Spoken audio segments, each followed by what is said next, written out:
this out. Okay.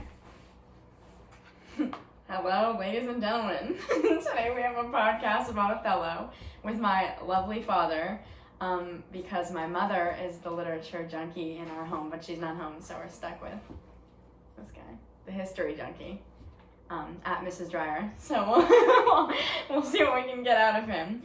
So I've definitely talked to you about the brief storyline of Othello before.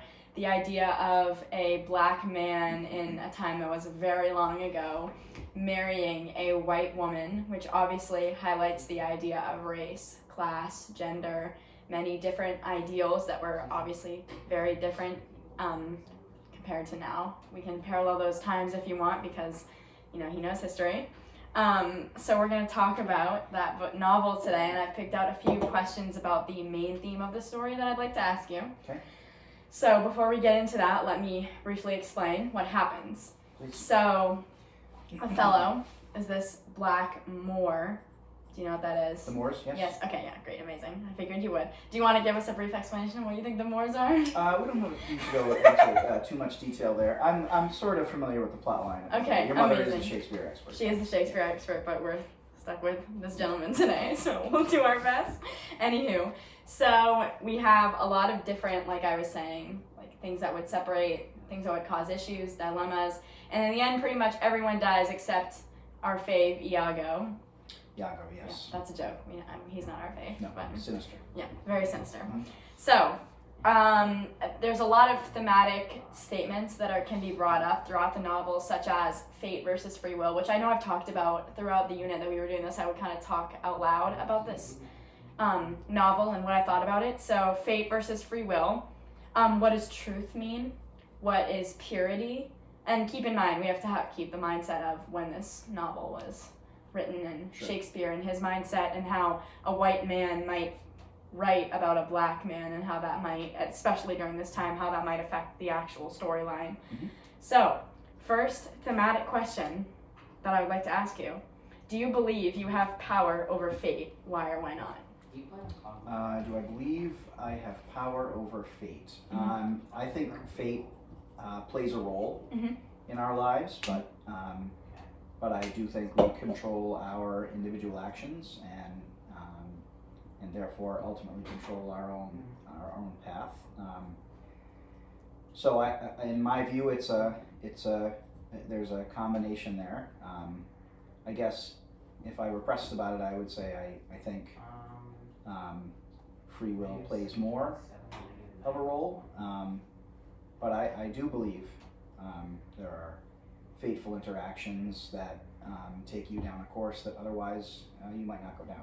Yeah, I think that's an interesting point of view, and obviously we can bring into play the mindset of the people that lived in this time period because it was very different than it is now. Obviously, we're pre-scientific revolution, pre a lot of like religious developments, so there was a very religious aspect, I think, of this book, and alluding to not necessarily Christianity or Catholicism like is common nowadays, but still that idea of a higher power and what effect does that higher power have on your life, which obviously is very different than it is now. There's a lot of varying religions that are prominent in today's day and age, and back then there was those religious aspects differed a lot, so I think like an answer now might be very different than what like Othello's would be. Sure, and I even think, I know we've talked about it,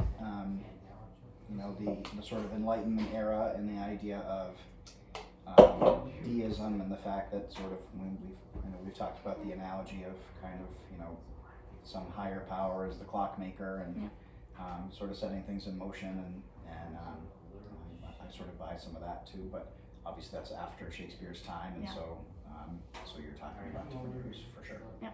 And to put things a little bit into perspective for Othello and his wife Desdemona's character, for this non-Shakespearean expert, embarrassing, very embarrassing for you. Thank you for continuing to You're so welcome.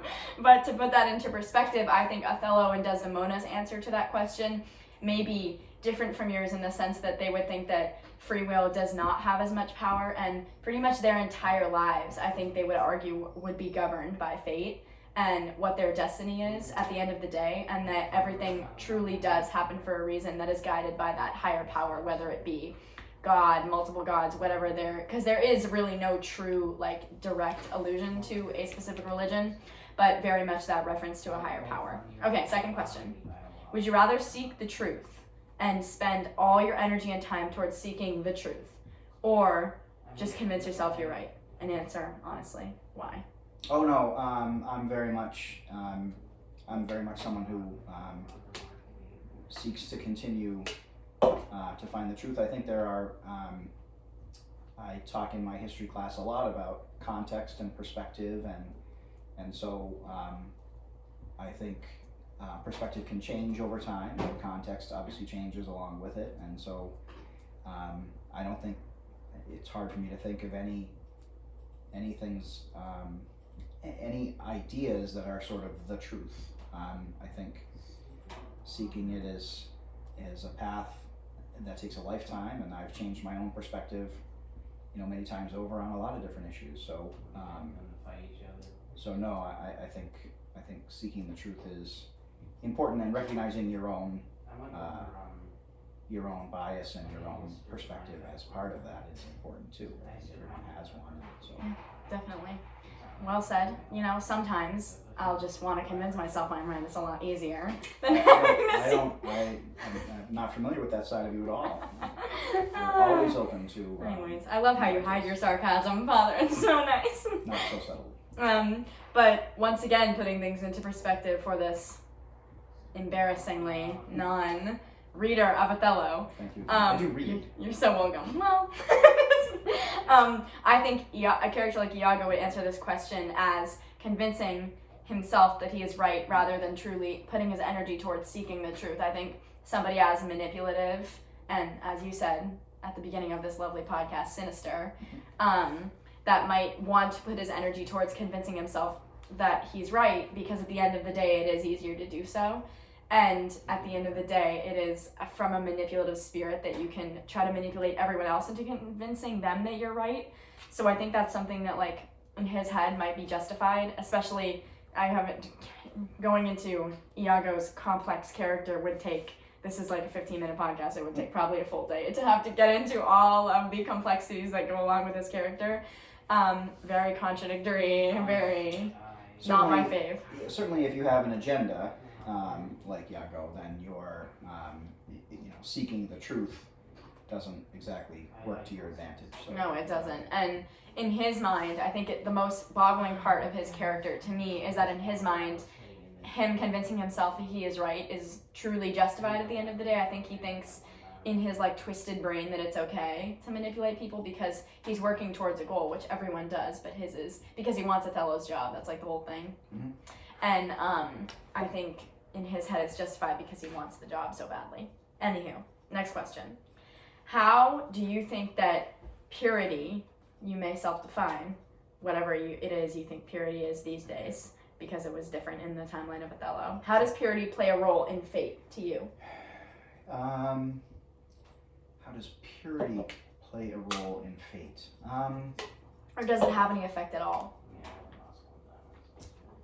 That's a really interesting question. Isn't it? I see them as two separate things, I suppose. Mm-hmm. Elaborate, please. I guess there's I see purity as having a moral anchor to it, or moral parameters that, of course, get redefined generation by generation. Yes, exactly. That's a big factor to recognize. But I'm not sure I see purity. No. And fate is something that, well, I guess I'll say this: purity is something that you, as an individual, can control, again, depending on how you define purity. So you're saying purity may kind of connect almost with the free will aspect of that question? Yeah, exactly, yeah. And the fate piece, obviously, is something that you do not necessarily control. Yep. So, but I see them as two separate. Yeah, that's an interesting way to view it, because I think the character Desdemona, Othello's wife, in this would see it as very much connected, purity and fate, because Desdemona's whole kind of idea and the basis of her character is that she is the pure one. Her soul is very pure. She kind of does no wrong throughout the story, although Othello thinks she does and ends up, killing and I ended it. But it happens. Yep. But Especially in Shakespearean. yeah, oh yeah. But she and pretty much everyone else in the novels see Desdemona as a very pure character, and most of them do believe that purity has an influence in the fate, because if you are more pure, you'll have a more beneficial fate. But then that raises the question, something that I kind of said, if I were to write the essay, obviously I'm not because I'm doing this, but if I were to write the essay, I would write it about how, at the end of the day, how does Desdemona's character really affect her death at the end, and is the death almost, because in Othello's eyes, I feel like the death is almost taking her out of an unpure world and putting her somewhere where she can forever be pure. So in his head it's justified because he's taking, this is just how my interpretation, but he's taking her pure soul and putting it somewhere where she can forever remain pure. Yep. Because in the world, she'll always be surrounded by other men, other problems, accusations, whatever it may be, causing her soul to risk that purity. So it's interesting you raise that, and now I'm sort of, as a U.S. history teacher, I'm looking at it a little bit differently, thinking of purity and fate, and thinking of literally the Puritans and how strongly they believed in fate, and how their view was, if you were pure, you were chosen, and that was actually your fate. So I do see a connection there. Yeah, I think that's an interesting parallel to how a lot of people in this novel think. Mm-hmm. Okay, next question.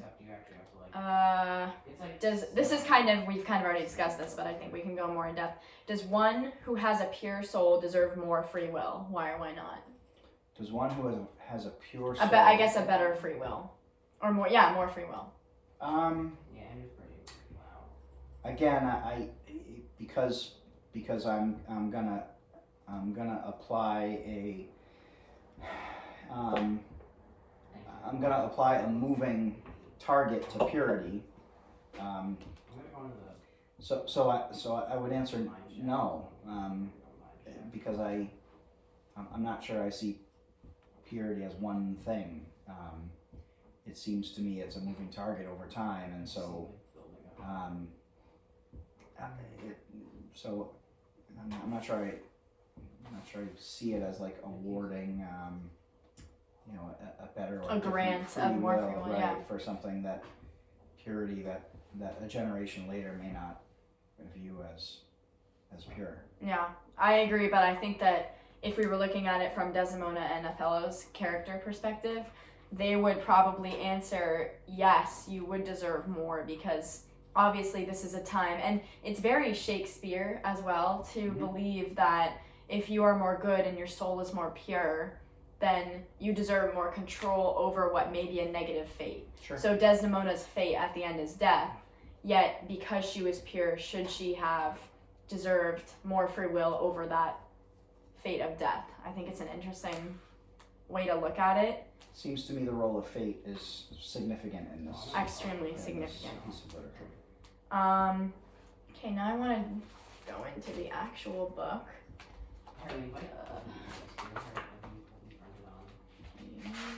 This is at the very end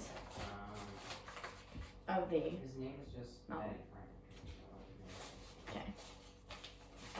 So I think I translated this as my other part. I just want to read it over and explain it to you as to kind of close off.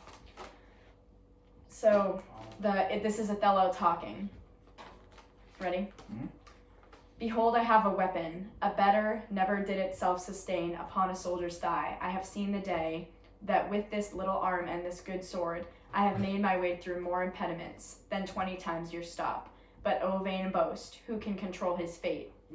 Tis not so now, be not afraid, though you do see me weaponed. Here is my journey's end, here is my butt, and very sea mark of the utmost sail. Do you go back dismayed? 'Tis a lost fear. Many but a rush against Othello's breast, and he retires. Where should Othello go? Now, how dost thou look now? O ill-starred wench, pale as thy smock. When we shall meet at compt, this look of thine will hurl my soul from heaven, and fiend will snatch at it. Cold, cold, my girl, even like thy chastity, O cursed slave. Whip me, ye devils, from the possession of this heavenly sight. Blow me about in winds, roast me in sulfur, wash me in steep down gulfs of liquid fire. Oh, Desdemona, Desdemona dead. Oh. So he's obviously talking about Desdemona's death, and I think personally this is like where Othello realizes that that death is truly an escape from a non-pure world, and cleansing, keeping a soul cleansed. The only way you can do it is go to heaven. That's kind of how I interpret. And I did translate it for the project in my notes. Okay. So I have like a very direct way I translated it. Yeah, I'd like to hear that. Okay. No, that's not it.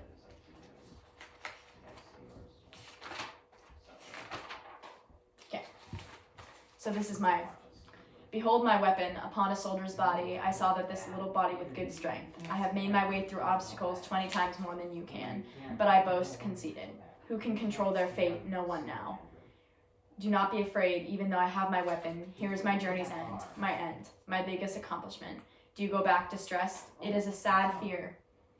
Man, a rush against my heart, and he retires. Where does Othello go? Now how does he look? Oh, ill prostitute, pale as thy sheets. When we meet, this look will take my soul's purity, and enemies will take it. Cold, my girl, even like your purity, cursed slave. Hurt me, you devils, from the heavenly pure sight. Kill me, torture me, blow me through the winds, roast me in the stone, wash me in the liquid fire, kill me, O Desdemona, dead.